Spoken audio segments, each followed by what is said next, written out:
अस्सलाम वालेकुम नाजरीन, चंद अहम खबरों के साथ आपकी खिदमत में हाजिर हैं। आज पीपल्स पार्टी और पाकिस्तान मुस्लिम लीग नून ने एक दूसरे के खिलाफ बातें करना और इल्ज़ामात लगाना स्टार्ट कर दिया और एक दूसरे के पर खुलकर तनकीद की। हम सब ये जानते हैं कि इस वक्त जो हमारा गवर्नमेंट का स्ट्रक्चर है उसमें कोalition गवर्नमेंट है, जिसके दो बड़े बेनिफिशरी और दो बड़े प्रोड्यूसर्स हैं, वो पाकिस्तान पीपल्स पार्टी और पाकिस्तान मुस्लिम लीग नून है।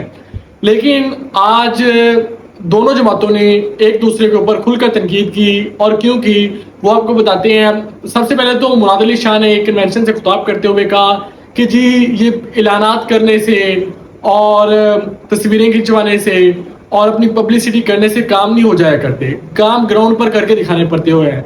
यानी कि उन्होंने ये तनकीद की मरीम नवाज साहिबा पर, जो कि वो डिफरेंट प्रोजेक्ट्स के अनाउंसमेंट्स कर रही हैं, और जैसे नवाज शरीफ साहब और मरीम नवाज साहिबा ने 200 से 500 यूनिट वाले साफिन के लिए 14 रुपये बिजली सस्ती की, जिसकी वजह से पूरे पाकिस्तान में दीगर लोगों ने आवाज़ें उठाना शुरू की कि ये पंजाब को ही सिर्फ रिलीफ क्यों मिल रहा है, हमें रिलीफ क्यों मिल रहा है, नहीं मिल रहा। इस पर जो सूबाई हुकूमतें थी उन पर काफ़ी तनकीद का सामना था।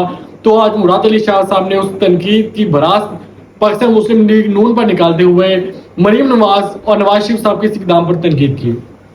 उसका जवाब देते हुए मरीम नवाज ने आज एक स्टूडेंट्स के साथ उनकी आज एक कॉन्फ्रेंस थी स्कॉलरशिप्स की, जहाँ उन्होंने अनाउंसमेंट की। उसमें उन्होंने मुराद अली शाह और पाकिस्तान पीपल्स पार्टी की गवर्नमेंट को नाम लेते हुए बगैर करप्शन के इल्जाम लगाया। उन्होंने कहा जो करप्शन के घर हैं और जिनकी गाड़ी करप्शन के बगैर चलती नहीं, वो अब हम पर उंगलियां उठा रहे हैं और तनकीद कर रहे हैं। उसके साथ साथ शर्जील मेमन साहब ने भी प्रेस कॉन्फ्रेंस की। उसमें उन्होंने इस इक़दाम को बहुत ज़्यादा तनकीद का निशाना बनाया, जो बिजली सस्ती करने वाला ऐलान किया गया मरीम नवाज शरीफ साहिबा और नवाज शरीफ साहब की जानिब से। और उसका जवाब में शहबाज शरीफ साहब ने आज एक मीडिया टॉक की।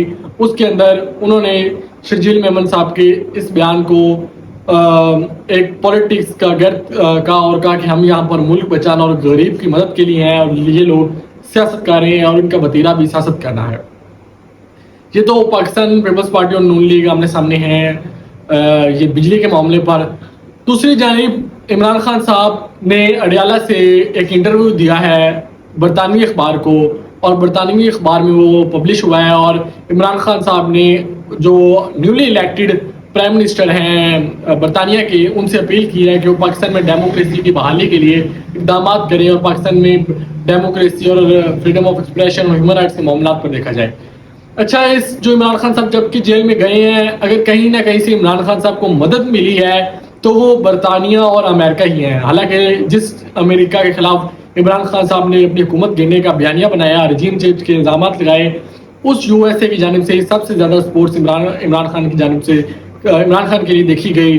वो कांग्रेस में इमरान खान के हक में करारदाद जमा करवानी हो, या इमरान खान के हक में बयानात हो, इलेक्शंस पर यूएसए के कंसर्न्स हो, या फिर इमरान खान के इकोनॉमिस्ट और टाइम्स में और अमरीकी और बरतानवी जरीदों में इंटरव्यूज पब्लिश होना हो। और उसके अलावा भी पाकिस्तान में बरतानिया के जो रिप्रेजेंटेटिव्स हैं बहुत ज़्यादा मुतहरिक हैं। उनके रिसेंट मुलाकातें भी हुई हैं मरी में नवाज शरीफ साहब और मरीम नवाज साहिबा के साथ भी। और यूँ दूसरी तरफ इमरान खान साहब के आर्टिकल्स भी पब्लिश होते हैं। जबकि इमरान खान साहब को जो ये मिडिल ईस्ट के कंट्रीज हैं, इनसे कोई भी इस तरह की सपोर्ट नहीं मिली जो सपोर्ट बरतानिया और अमेरिका की तरफ से मिली है। और अगर कोई मामला सेट करने में रोल अदा कर सकता है तो वो बरतानिया ही है, जो क्योंकि बरतानिया के साथ इमरान खान साहब का बहुत पुराना रिश्ता है, वो उनका ससुराल भी है। और उसके अलावा उन्होंने वहाँ पे क्रिकेट खेली, काउंटी क्रिकेट बहुत ज़्यादा खेली है, और स्पोर्ट में वो उनकी तलीम भी है। तो बरतानिया के साथ उनका एक ताल्लुक है बहुत पुराना, जिसकी बुनियाद पर उनको कुछ मदद मिल सकती है।